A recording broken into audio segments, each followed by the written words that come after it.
আজকে আমি বানাচ্ছি চিকেন লিভার। খুবই মজাদার আর খুবই টেস্টি হয় এই রেসিপিটা।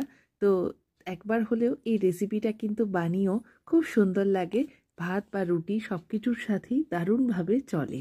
তো চলো রেসিপিটা শেয়ার করি। এখানে আমি 300 গ্রাম মতো চিকেন নিয়েছি, যেটাকে দই দিয়ে মেখে নেব।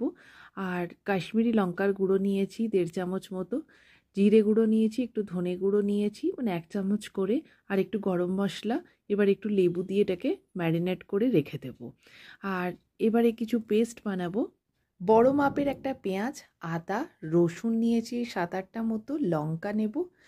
আর এখানে দেব 2 চামচ মতো ধনে। আমার চামচটা কিন্তু ছোট, তাই আমি 2 চামচ দিয়েছি। আর সেই সেম পরিমাণে আমি কিন্তু জিরেটাও দিয়েছি। আর 1 চামচ দিয়েছি পুদিনার পেস্ট। আর একটা টমেটো এখানে দিয়ে দেব কেটে। তারপরে এটাকে পেস্ট করে নেব। কড়াই চাপিয়ে দিয়েছি, সর্ষের তেলও দিয়ে দিয়েছি। তেলটা যখন গরম হয়ে আসবে তখন এতে একটুখানি হলুদ আর একটুখানি কাশ্মীরি লঙ্কার গুঁড়ো দিয়েছি, এতে কালারটা খুব সুন্দরভাবে চলে আসে। তারপরে যে বেটে রেখেছিলাম আদা, রসুন, পেঁয়াজ, লঙ্কা, সেই পেস্টটা এখানে দিয়ে দেব। পেস্টটাকে দিয়ে একটু ভাজবো, ঢাকা দিয়ে দিয়ে ভাজতে থাকবো, এতে তাড়াতাড়ি ভাজা হয়ে যাবে। তারপরে যখন এটা 5 থেকে 6 মিনিট মতো ভাজা হয়ে এলে আমি এখানে চিকেনের লিভারটাকে অ্যাড করে দেব। এবার লিভার শুদ্ধ এটাকে ভালো করে ভাজবো। তারপরে এখানে পরিমাণ মতো নুন দেব, আর এখানে একটুখানি গরম মশলাটা আমি অ্যাড করে দেব। তারপরে এটাকে ভাজতে থাকবো।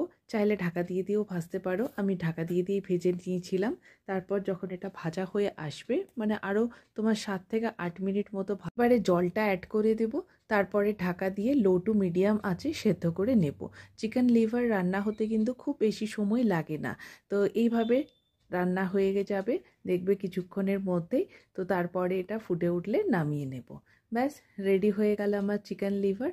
এবার এটা তুমি ভাতের সাথে খাও বা রুটির সাথে খাও, দারুণ লাগে খেতে। তো আশা করি রেসিপিটা তোমাদেরও ভালো লাগবে। তাহলে আবার দেখাবো অন্য একটা নতুন ভিডিও।